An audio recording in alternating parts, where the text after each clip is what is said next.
Welcome in everyone to Cash That Ticket Podcast here on the Straight Out of Vegas AM feed, Monday, May 18th, 2026, here to get in to the Western Conference Final Series preview between the Spurs and the Thunder. We'll break down game one as well.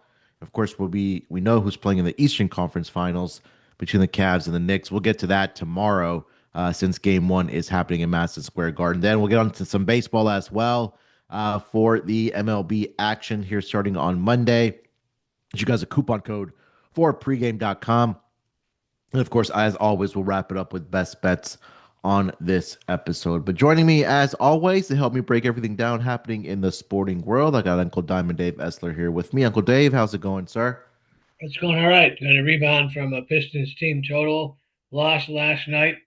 I think we both had that, but I know for me, I kind of outthought the room. I liked the over, but I was worried about Cleveland scoring, and Yeah. I was half right and went the wrong direction. So we got a rebound from that, and I believe my Friday best bet lost. I think I had the over in the Rockies game. I know I did one day. I think it must have been Friday, and 7 runs in the first inning, then still didn't get there. So it is what it is.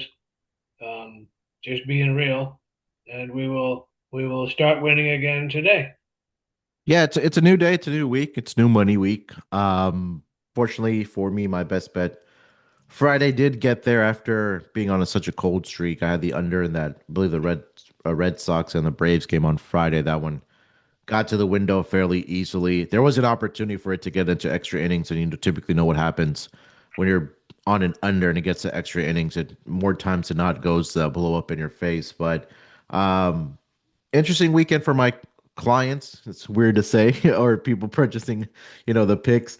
Um, it felt right to get off on the right foot, and I gave out the over in the Spurs and the Wolves game, and thankfully that was a sweat-free winner. You mentioned the Diamondbacks game. I think I lost on that series all weekend as well. I had the Diamondbacks on Saturday. They only ended up scoring 2 runs. And then yesterday we split on the Dodgers team total over. And you mentioned the Pistons there as well. So we live and we learn as always, but we're going to continue grinding it out as we always do in our form. And Uncle Dave will start in the NBA tonight. Western Conference Finals, game one between the Spurs and the Thunder. I think sports fans and I think even bettors are excited about this series because it's obviously the top two seeds from the regular season going at it for the opportunity to represent the Western Conference in the NBA Finals.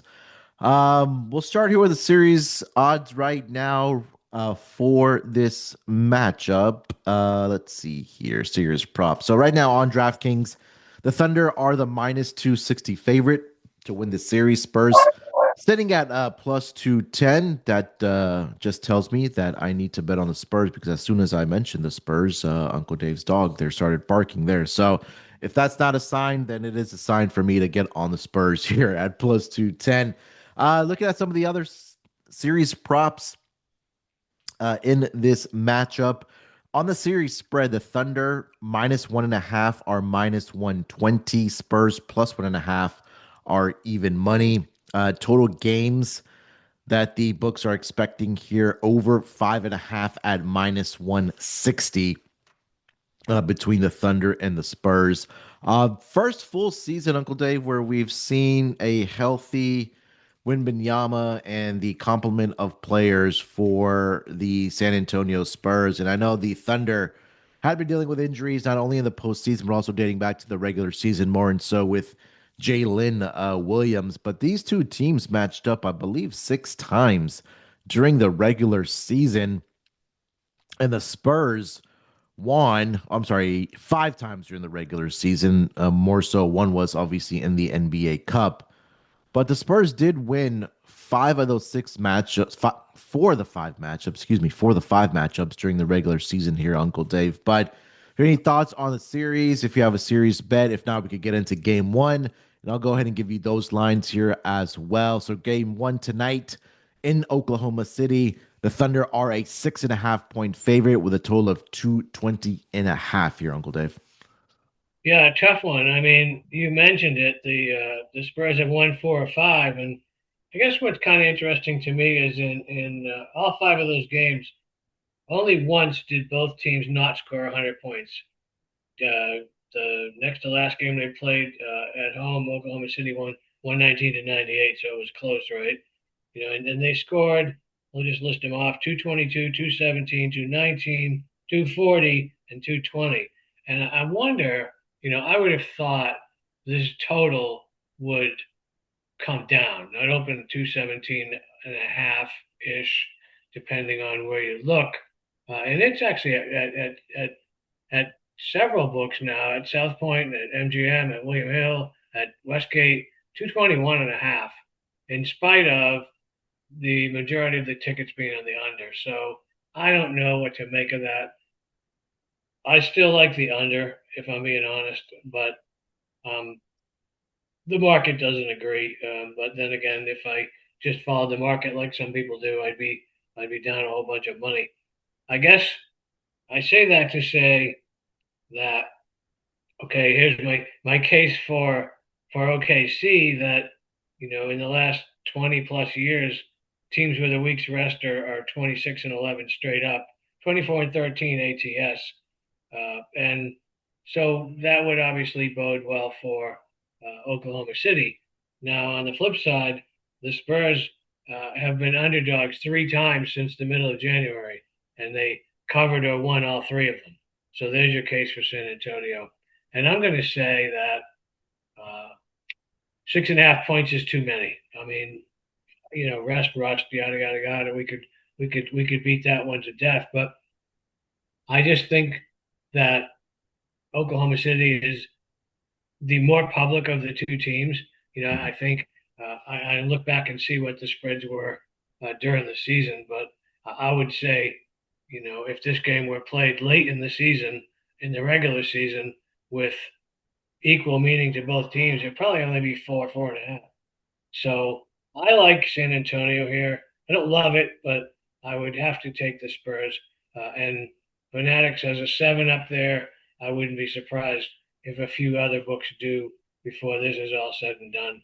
So I lean to the under in spite of the market, and I leaned to the underdog.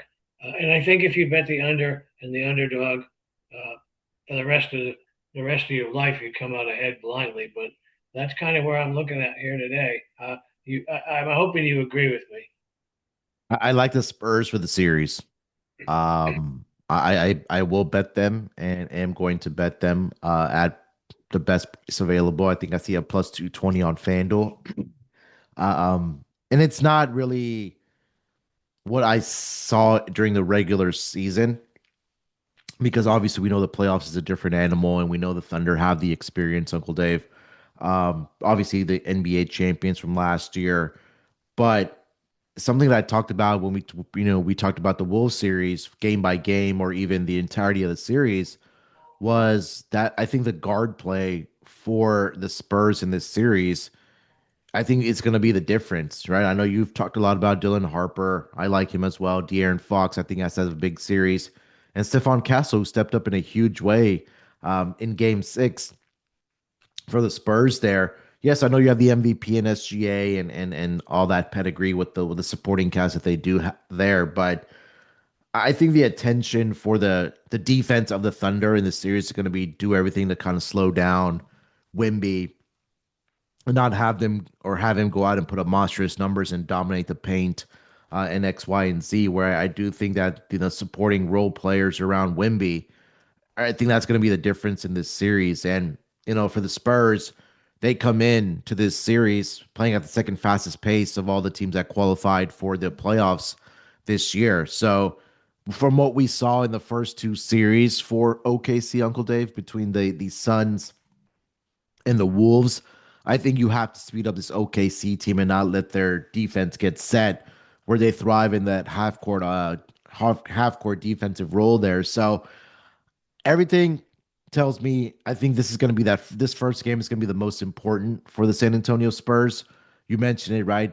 Since January, they've been it's a small sample, but I think it does speak volumes to me that this team, um, it's a very well-rounded team, and I think I'm kind of rambling here, but they did a fantastic job of surrounding Wimby with the supporting role players that they do have in a very, very timely manner to get them into being a championship contender. But at least in this series, going back, you mentioned that spreads. I have it in front of me here. So 10.5, they were catching 10.5 back on December 13th for the Spurs, catching 6.5 on December 23rd, catching 10.5 December 25th on Christmas Day, catching 8.5 on January 13th. And on February 4th, they were actually a 9.5 point favorite at home. And I'm assuming that was without both Jalen Williams and SGA out there. 4-1 straight up, 4-1 against the spread, 3-2 towards the under there. So I like the Spurs for the series, plus 220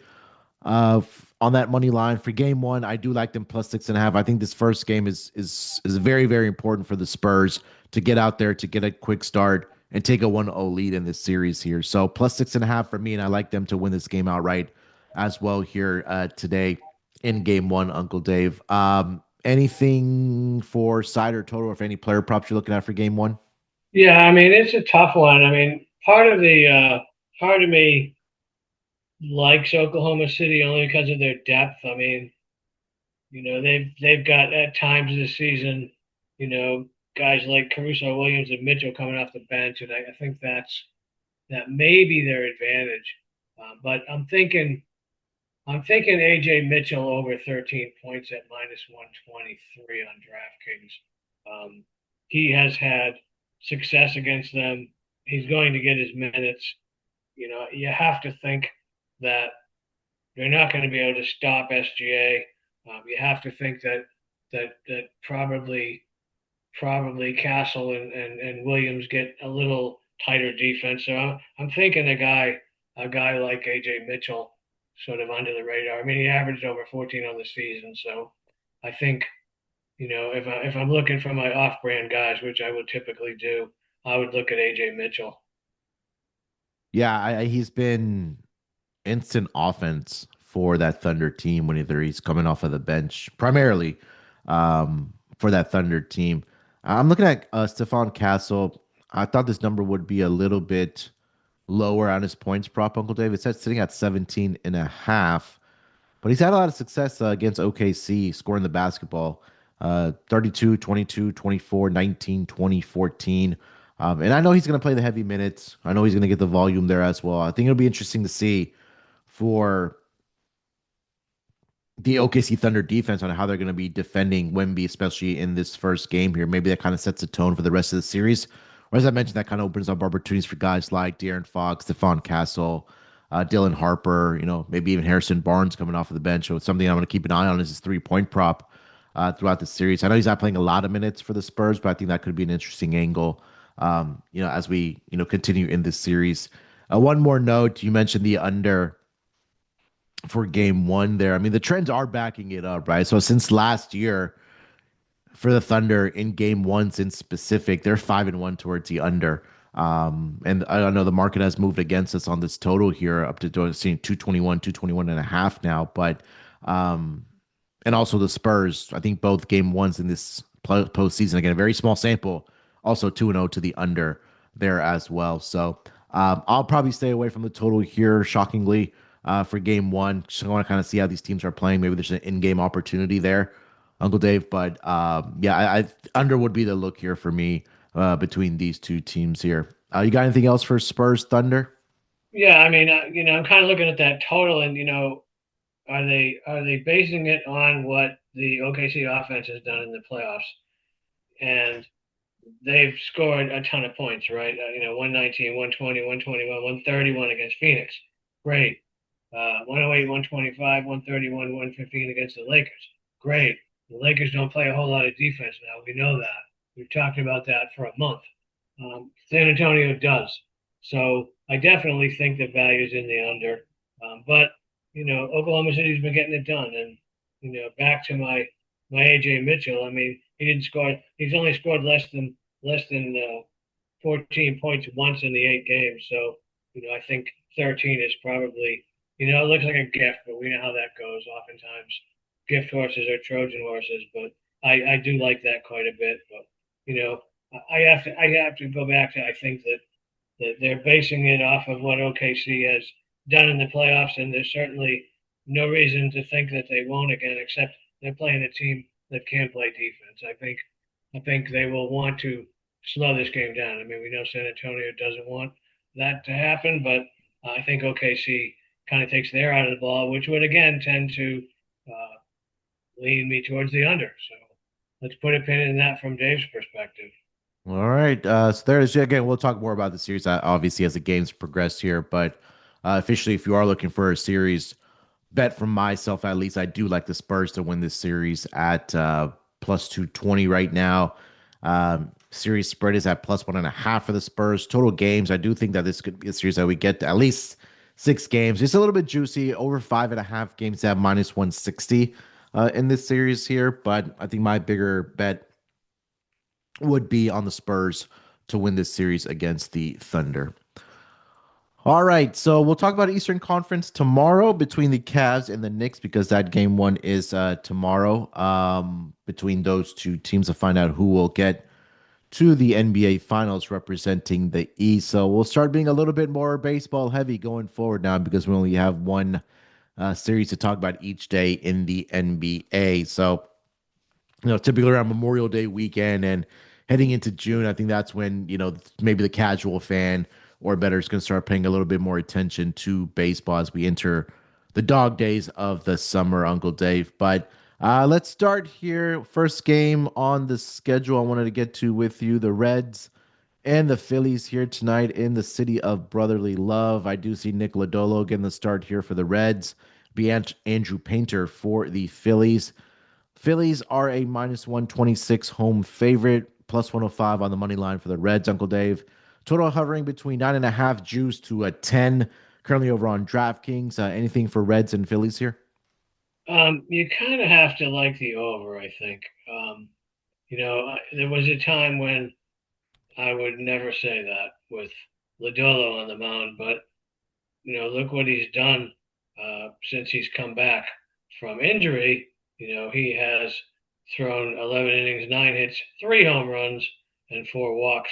And that was against your Astros and Washington at home, right? So you have to think the Phillies are probably going to score. And Painter, I kind of faded him the other day when I forget who he went against, but he had been pretty pathetic. So he's kind of the wild card, I think, in this one. I don't know which. I don't know that I could take a pitcher that's won one game with a WHIP of 1.59 uh, as a favorite. He did pitch well at Boston, but it's at Boston, and we know Boston is not good, and all of his other starts, he's given up 3 runs. And neither bullpen is great. The Reds has been kind of bad, if you will. So I guess I would have to look at the over there. Um, yeah, I mean, I don't know. Again, Lodolo has an upside, but he hasn't shown it since he's come back from injury. And Painter has an upside, but it was against Boston. So if I'm being honest, we have a great weather pattern in Philadelphia tonight. I would have to take the over.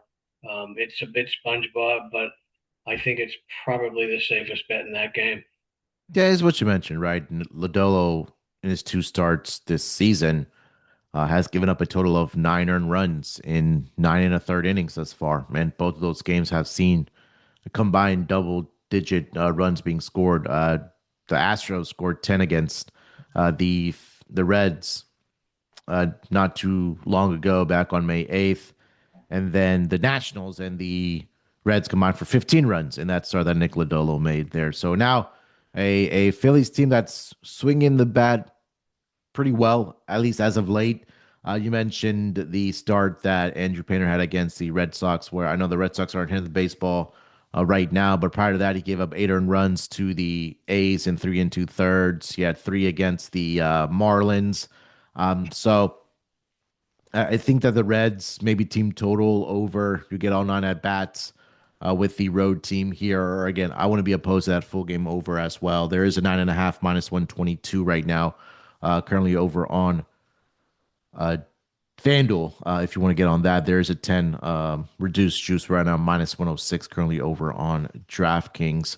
Uncle Dave, AL East battle between the Orioles and the Rays here to start the week. Trevor Rogers getting the start here for the Orioles will be Shane McClanahan For the Rays, Rays are a minus 149 home favorite, plus 123 on the money line for the Orioles here. Total sitting at 7.5 in this one. Uncle Dave, anything for Orioles race? Yeah, I mean, you have to like Tampa Bay here, right? I mean, well, I mean, you don't have to. You can do any number of things. Um, what is a little concerning to me there, and I don't know why, um, the market, they opened McClanahan like a big time favorite. It was upwards of 180, right? So, now, and that was probably a rogue thing, but regardless of whatever that was, Tampa Bay's down to minus 145. Now, here we go. Is it a gift or is it Ella or is it Memorex here? Which is going to shatter?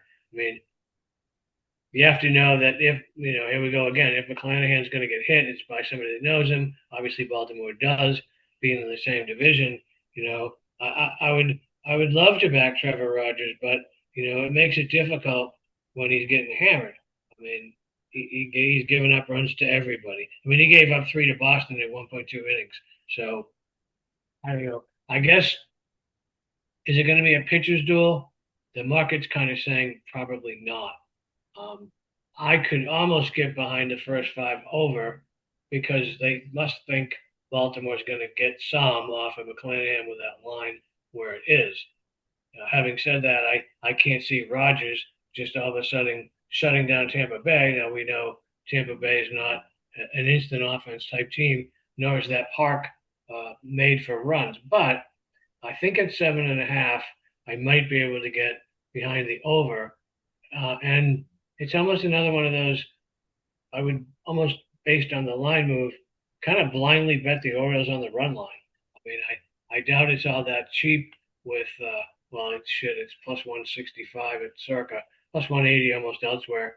Maybe I would use the Orioles the Orioles run line in a parlay somewhere, but that seems to be, I mean, FanDuel is willing to give me the Rays minus 1.5 at plus 152. That's pretty telling right there. So, the market's kind of saying the Orioles on the run line.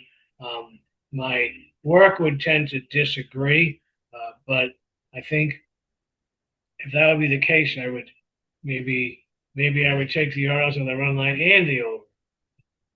That would probably be. I don't see both of those bets losing, but yellow flag on Shane McClanahan there.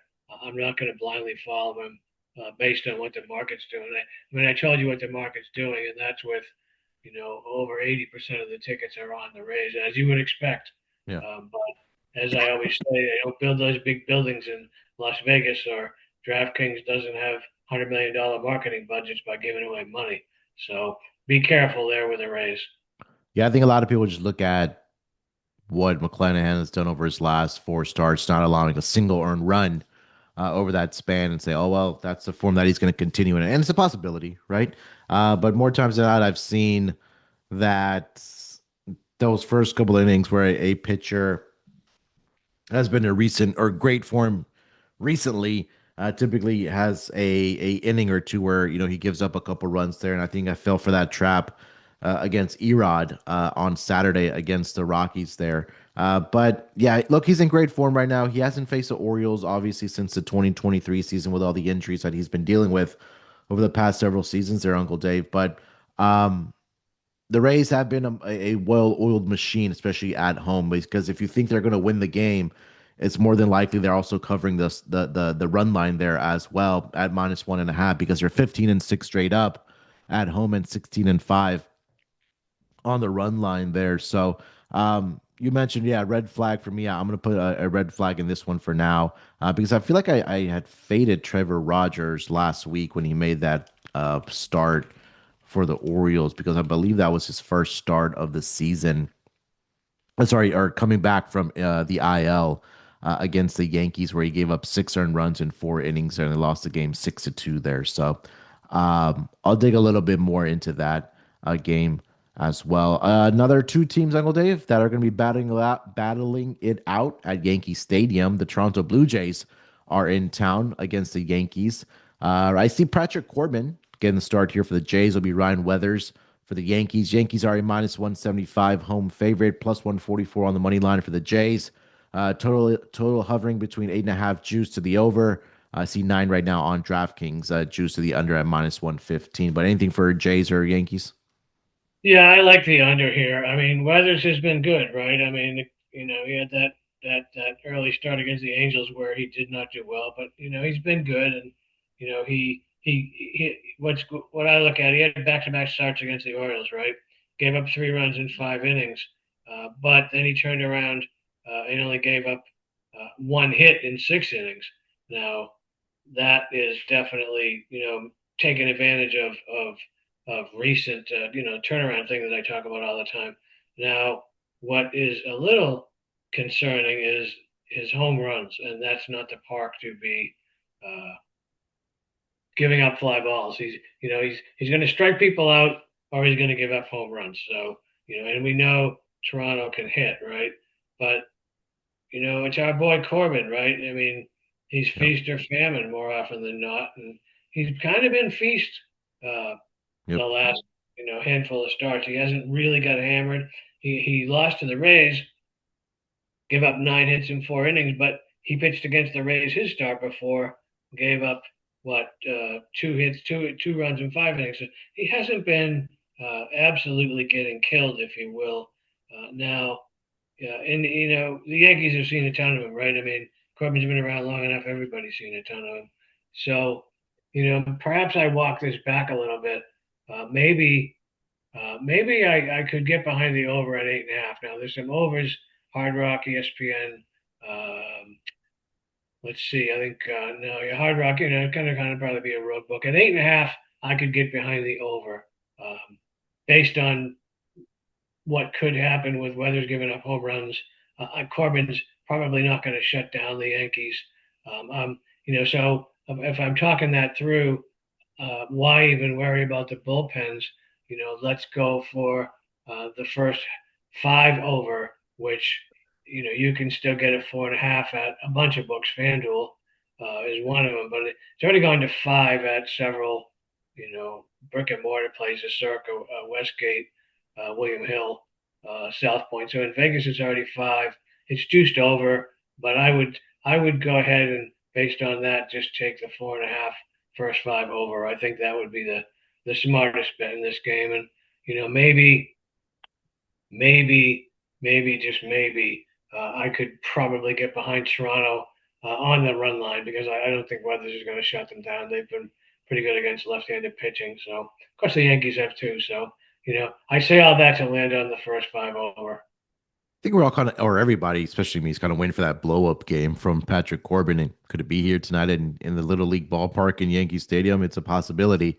Same thing with Ryan Weathers, right? I know he hasn't been giving them as much length as far as outing and innings go as much as Patrick Corbin has done for this Blue Jays team. But uh, historically, he's pitched well against this Yankees team, shockingly, especially also in Yankee Stadium there. But um, I mean, it's a possibility that he could blow up here tonight in Patrick Corbin. So my initial look was the over in this game as well.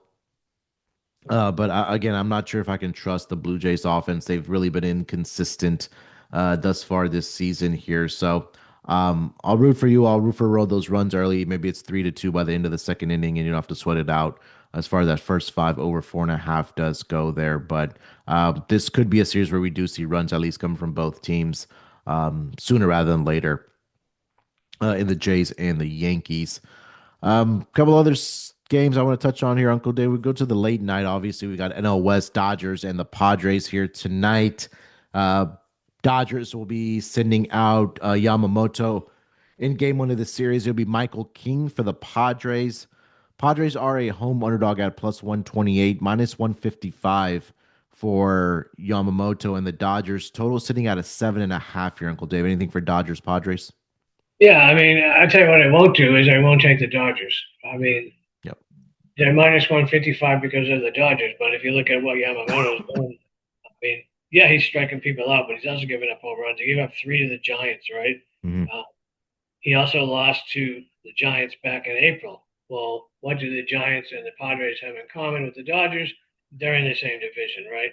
Um, so Yamamoto has not necessarily been beast mode, and obviously the the Padres have seen, quite a bit of him, as much as any other team, and they've actually fared fairly well. Um, there's a bunch of guys that have hit him half decent in, 8 or 10 at bats, but it's kind of across the board. And King, he is, in my mind, probably the Padres' best option, right? I mean, you want to look at what he's done versus what Yamamoto's done. Aside from getting crushed by the White Sox, King is every bit as good as Yamamoto. I mean, the kid's only given up 34 hits in 51 innings. So I'm going to go, you know, I'm going to go, I'm going to go Padres here as a nice plus money thing. I mean, if it wasn't the Dodgers who have been, scoring 2 touchdowns every game, there's no way that if you just took the names off the rotation, they would be minus 155. So I'm gonna say the Padres can steal that one, and I don't think it's stealing it. I think it's you know I think there's a better team with King on the mound and at home. So yeah, I'm not gonna touch Yamamoto. I would take the Padres here.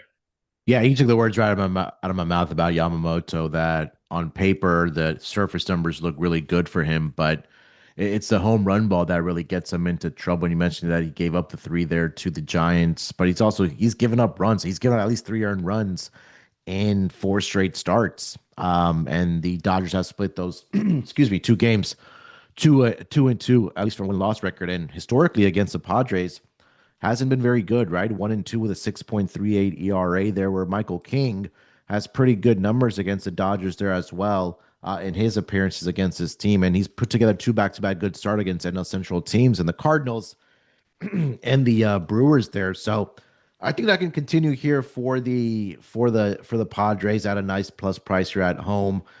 I'm not taking a lot away of what the Dodgers did offensively over this past weekend because it was against the Angels. We know how bad their starting pitching is and how bad their bullpen is as well. Where obviously the Padres starting pitching and the bullpen, especially, is a lot more better, if not one of the best in the entire MLB there. So I do see some love coming in for the over at over 7.5, but I was very curious to see, or was interesting to see, that the first five total right now is sitting at 4.5 years. So I think Padres first five team total over would be something I would look at as well. But I 100% agree with you about the Padres on the money line here at a plus price here, Uncle Dave. This is going to be one of those series that if the Dodgers don't pull away at the end of the season and win this division, that we'll be looking at these early series between the Padres and the Dodgers, saying that, hey, that this was the difference of maybe the Padres winning the division and not maybe the Dodgers not winning it early in the season here. Um, that's all I've got, Uncle Dave. Any other games that you have caught your eye here on the MLB card, Yeah, I mean, your Astros are not very good on the road. if at So all? yeah, well, I had to qualify that. I kind of like the Twins in that game. Um, there's a bit of me at 9.5. I kind of like the under in the Royals and the Red Sox game. I mean, the weather is great for runs there. It's warm, the wind's blowing out big time, but you got two good pitchers and maybe 1.5 good offenses between the two of them. So at 9.5, I like the under. What else we got going on? That's a reasonable price. Um, Not a lot. I mean, you know, I could actually get behind Washington at plus money if you made me. Scott's half decent, but the Mets are coming off the Subway Series. Bit of a letdown. Irvin can go either way, but Washington can't hit. So, at 10, I could be convinced to take that over, but I could also be convinced to take Washington. Um, Imanja hasn't been great against Milwaukee. Sprout, I mean, I could get behind that over a little bit. The Cubs and the Brewers, if you will. Again, it's Wrigley, and it's they got a breeze blowing out. Um, but I think I could get behind the Brewers total team total. Um, I would love a 4.5. Let's see where it is. Um, what do we got? Yeah, you can Brewers. Yeah, 4.5. I could get behind Brewers team total over 4.5 pretty easily, and that's about it. I mean, A lot of the other games are kind of pricey and not ones I would find value in just yet. Um, I'm looking for uh, maybe the Athletics. Again's pretty good. The Angels have kind of gone back to being the Angels a little bit, but yeah, that's kind of the rest of my baseball knowledge for the morning. I'd love to give you more, but I'd be guessing or throwing shit against the wall and see what sticks, and we don't do that here. Yeah, one more note before we get to best bets. And Dave, you mentioned, and rightfully so, I think you do a fantastic job of bringing up weather, right? Especially in baseball with a lot of these places. I mean, we know the Wrigley Field and the Rockies and being in elevation. Um, I think my question to you is from a handicapping perspective, when more so when we're maybe talking about totals in the MLB. And I know it's not the deciding factor for you to bet an over. I know you look more towards unders but is there a, how should I word this? You mentioned, as for example, the Red Sox and the Royals tonight, right? We have what 17, 18 miles per hour winds blowing out. I don't want to say it's that an auto bet for you for the over, but how heavily do you consider then taking an over with that amount of wind at 18 miles per hour, blowing out, maybe even regardless of who's pitching tonight, just because weather can be a factor? I mean, yeah, that's a good question, right? I mean, and I can almost assure you now that's a game where you have a large percentage of the tickets on the under, and yet it opened nine under minus 115, and it's nine over minus 120 in a lot of books. It's actually gone to nine and a half in a lot of books. So at at what would I automatically do it? I don't automatically do anything. Right. Yeah. I mean, I have to factor in who's pitching clearly. But here's what's going on. You have what looks to be sharp batters on the under, Hmm. and you've got the line moving to the over. So I'm thinking, okay, yes, the wind's blowing out, and yes, it's going to be not super hot in Kansas City. Now, temperature has a lot to do with it as well. Uh, but I guess in this particular case, the fact that it is going to be blowing out at a million miles an hour, it's still Kansas City, right? I mean, that's not necessarily a hitter's park, right? Right. So I would tend at now we're getting to nine and a half, right? I don't know if we'll get nine and a half everywhere, but South Point has no, they're still nine. Hard Rock and ESPN bet nine and a half. If I could find a nine and a half, I would 100% take the under because it would seem to me like it's just gone too far, right? Yeah. Again, eight and a half is always my target number because then both teams get to four. It's an automatic winner. Might take 15 innings, but it's going to be a ninth run. Hmm. So I also have to factor in how many runs, what the number actually is, right? And at nine, it's kind of marginal. At nine and a half, I would just simply look the other way. I mean, it could be 13 to 8, right? But I think with, again, we're factoring in both offenses. I mean, I looked at that same thing with the Phillies game. They have a lot of wind blowing out. There's several games. Washington has a decent amount of wind blowing out, but you can't blindly do anything, right? Yep. And unfortunately, by this time of day, it's a little after 11 in the East Coast. Most of the bets have been made that are going to be made simply because of weather, right? Like, not a lot of people do this work the night before. I mean, you do, I do, Yeah. um, but the majority of bettors get up in the morning and go, "Oh, it's going to be blowing out." So I think at some point you end up seeing regression. So if you missed nine, don't just bet nine and a half because nine and a half is there. There's so many other variables for me that go into it other than, oh my God, the wind's blowing out. I mean, it's like the NFL, right? Oh my God, it's going to be 25 degrees and blowing 30. So let's just take the under. Yeah. Well, unless you did that at 41 and a half and now it's 37, probably not a wise move, right? Yep. And oftentimes when the wind's blowing like it is, well, that can just lead to interceptions and 11-yard punts and other things that affect goes over, right? So I don't think you can blindly do anything. I guess in the NBA you can because it's climate controlled, but in these outdoor sports, it's absolutely a factor. But I don't think you can base a bet based solely on the weather. Fair enough. Yeah, it's not that I, solely base it on, and it's what you also mentioned, right? Like the starting pitchers is, the kind of the foundation where we're talking about betting baseball. And, if we have fly ball pitchers in those type of weather conditions where it's blowing out, well, yeah, maybe that would, put a check mark towards the over for me, or maybe a team total for the other team to go over there as well. But I think it's very curious, especially when we get as the temperatures, start warming up if they haven't already across the country there when we enter, June, July, August, where it's hot in the summer, that we're going to start seeing these baseball flying a little bit further than we have, especially in the early part of the season there. All right, You're so so right, and the temperature, the humidity, the air pressure, all those things are factors, right?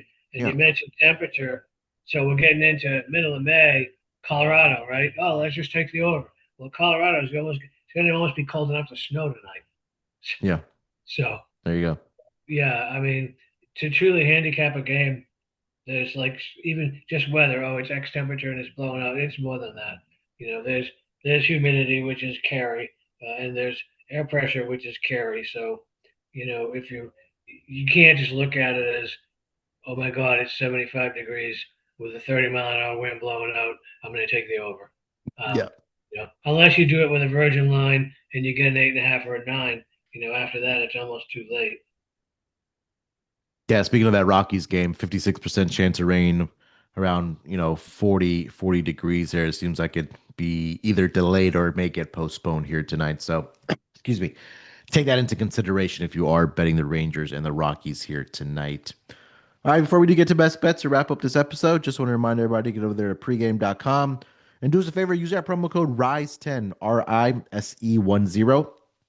And right now, you can get $10 off of anything, including rest of May all access. Get every pick and every sport from your favorite pregame pro through May 31st for less money than the normal 7-day all access price. So again, it's about 2 weeks left here in the month of May. Essentially, you get an extra week for free if you want to try out Uncle Dave's service, you want to try out my service, and then get on a longer, month package or a season package or a year-long package, whatever the case might be. It's a good opportunity for you guys to do that, and you can get 10 off of that price right now, which is currently priced at $99, but get it down to $89 when you use our promo code RISE10, RISE10 over there at pregame.com. All right, Uncle Dave, let's get into best bets here to start the week here. Where are you taking us for best bet on Monday? Yeah, once burned, twice shy, right? I bet against the Dodgers, and that didn't end well. But that's not a reason to get back up on the horse. I'm going to take the Padres on the run line. With it's only 7.5, but I can still get the run line at -130, which is doable. If the total were higher, the run line would be cheaper. But I think, given the fact that it's the Dodgers and nobody wants the Padres, I'll take the Padres plus the 1.5. All right, there you go. Padres plus 1.5 tonight in game one of that series against the Dodgers with Michael King on the mound against Yamamoto. For my best bet, I'll stick to baseball as well. I think I'm just going to continue riding the under train with the Braves and the Marlins here tonight, under 8.5 between these two teams. I know we talked about Max Meyer uh, early in the season, and that I don't want to say he could be a front line starter for the Marlins, but the potential and the talent is definitely there for him. Thus far this season is 3-0 with a 3.21 ERA. I know he's coming off a rough start against the Twins on the road there, but prior to that, I mean, he was doing very well against some pretty good offenses. He had the Cardinals in there, he had the Phillies in there, he had the Orioles in there as well. And I think from year over year, we've seen a significant improvement from him. He has a whip of 1.15, ERA of 3.21. And again, he's pitched very well when he's pitching in uh, Miami there for the Marlins. And there's only, since I should say, of the last five starts that he's made for the Miami Marlins, that only I think one of those games has seen more than 9 runs combined. And on the other side, you have J.R. Ritchie there for the Atlanta Braves there, Uncle Dave. And, he's been in pretty good form there as well. I know the Braves were able to get to the Red Sox yesterday. But you're going into more of a pitcher friendly ballpark. And I know you're not getting maybe a lot of linked out of Ritchie here in the Marlins, or sorry, in the Braves.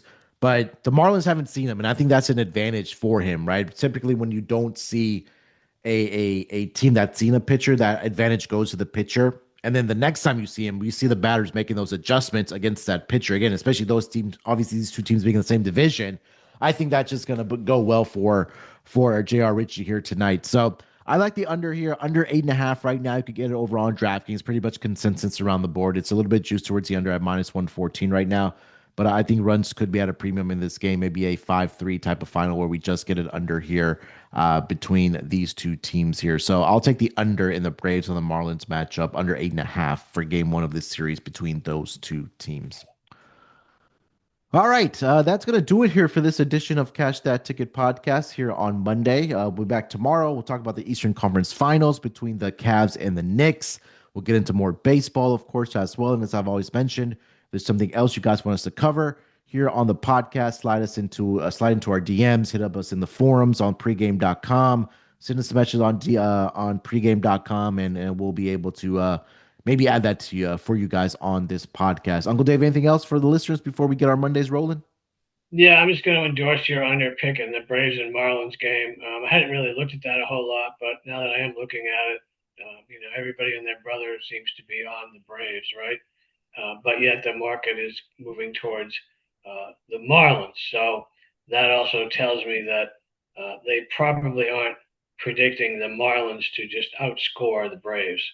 So that tells me that you probably have a winner there at under 8.5 in Miami, which is still kind of a hitter's park. I mean, I guess they moved the fences in a little bit, but Yeah. it's still not it's not Wrigley, it's not Coors, it's not Cincinnati. So yeah, I like it. There we go. Hopefully, we are back tomorrow talking about our best bets, going 2-0 on the podcast as we continue to roll in the month of May here. Just a couple weeks away from the month ending. So, definitely excited to get into the month of June and then into July. And that means we'll start talking about maybe some more NFL and football and things like that there. So, should be fun. As I mentioned, back tomorrow, hopefully with some more winners in your pockets. All right. Good luck with your bets here tonight. Enjoy the games, and we'll talk to you guys down the road.